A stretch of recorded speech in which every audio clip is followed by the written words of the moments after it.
Please don't forget to subscribe and activate the bell to receive everything that's new. He went to prison in 1970. Then when he was released 44 years later, you need to see this. If you've ever wondered what it would be like to time travel 40 years into the future, you might want to try asking Otis Johnson.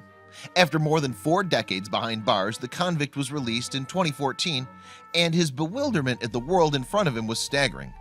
Objects we take for granted, such as cell phones, were completely alien to him. His journey back into society will blow your mind. Johnson's now 71 years old. What's more, he spent 44 years in prison for a crime that he swears he didn't commit. In 1970, at the age of 25, Johnson received a prison sentence for attempted murder of a policeman. To this day, however, he claims he was innocent. Speaking to the Daily Beast, Johnson said his conviction was a case of mistaken identity. Though the assault and attempted murder took place a few blocks from where he was arrested, witnesses allegedly identified him on the scene based on the color of his jacket. Unwilling to confess to a crime he didn't commit, Johnson was denied parole on a number of occasions over the years. Furthermore, he ended up stuck in the prison system for over 4 decades. While inside, Johnson put his time to good use, though, earning 2 associate's degrees. He also worked in the AIDS ward of the prison hospital. Meanwhile, through a Dress for Success program, where people donate old clothes to prisons, Johnson managed to acquire a suit.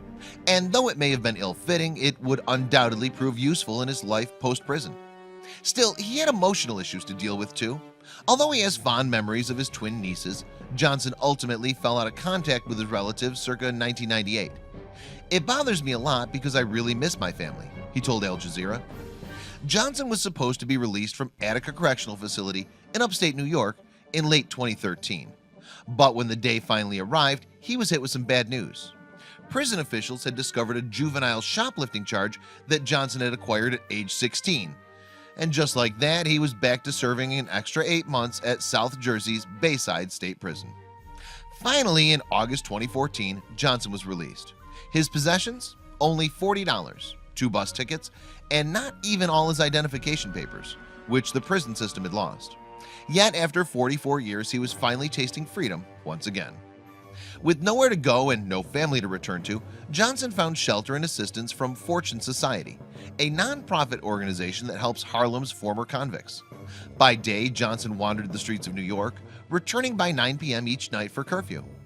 Each day would be full of surprises for the newly released man. Even something as simple as using a payphone shocked him when the price for a simple 4-minute call wasn't just 25 cents, but $1. Of course, he soon realized too that payphones had become as antiquated as he felt. But he found the concept of cell phones rather strange. Speaking to Al Jazeera, Johnson noted that everybody, or the majority of the people, were talking to themselves. This was, of course, Johnson's reaction to seeing everyone wearing earbuds. He confessed that his first assumption upon seeing people walking around with wires in their ears was that everybody had turned into CIA agents or something. Johnson was also quick to notice an issue that plagues modern society. With everyone so engrossed in their phones, nobody bothers to look where they're walking. He was amazed at how people could even do that without getting lost or running into something or someone else. Of course, technology wasn't the only culture shock that Johnson faced on the outside. A stroll through the grocery store has given him an exciting new fascination for culinary diversity, perhaps unsurprisingly after 44 years of prison food. He found peanut butter and jelly together in a single jar to be a particularly strange concept, and was also astonished by the brightly colored drinks available, the gator stuff as he described it.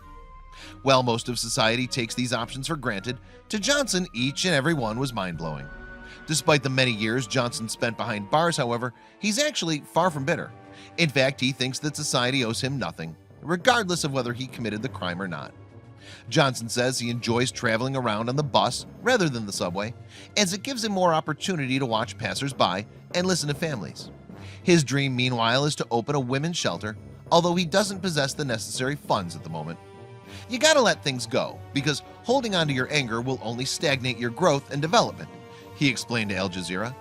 Johnson's journey back into society was wondrous to watch, and his optimistic outlook on life, despite all he's been through, is inspirational. Whatever his history, we could all learn a thing or two from how he's observing the present and looking to the future. Please don't forget to share this video with your friends below.